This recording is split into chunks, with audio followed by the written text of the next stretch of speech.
A lot of things will change once your baby arrives. You'll feel zonked. You'll spend a lot of time thinking about poop. And you'll learn to dissect the nuances of a cry with the precision of sonar. Another big change, you'll feel as if you have a meaningful conversation with your partner about once every 2 years. That's why it's especially important to take some time to talk to your partner about the parenting and life strategies that you'll use for your newborn, before he or she is born. Why? When you're tired, stressed or angry, it can be hard to talk through sometimes difficult issues to get at the heart of what you both want as parents. Here are some of the meaningful conversations we suggest you have well before your delivery date. Both of you should be involved in the picking of a baby doc.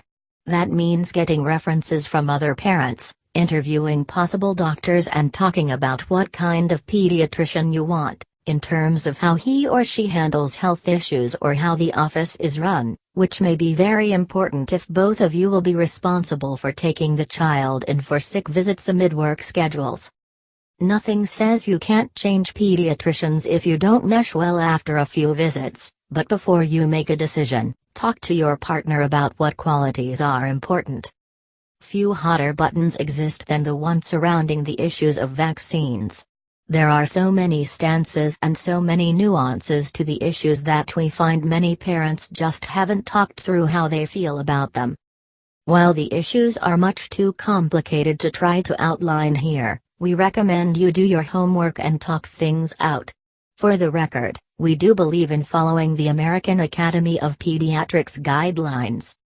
There's no doubt that mom is going to take the lead on the decision to nurse or not. We do recommend breastfeeding, but understand that it's not always the best option for everyone, but sometimes dads hear the word nursing and assume they get a free pass to watch the cubs during all baby meals.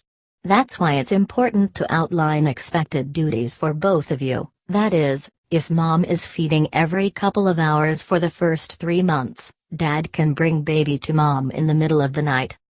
We know that many couples want to talk about sex about as much as they want to discuss dirty kitchen grout.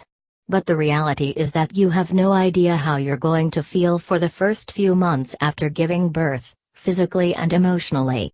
And it's worth both of you just saying that. That way, there are no crossed signals or bruised egos when one person craves some affection and the other person wants 2 minutes of peace when the baby is sleeping. It's just the reality of transitioning to a life with another very special person in it, and the more that you can communicate on the front end, the healthier your relationship will be for the long haul.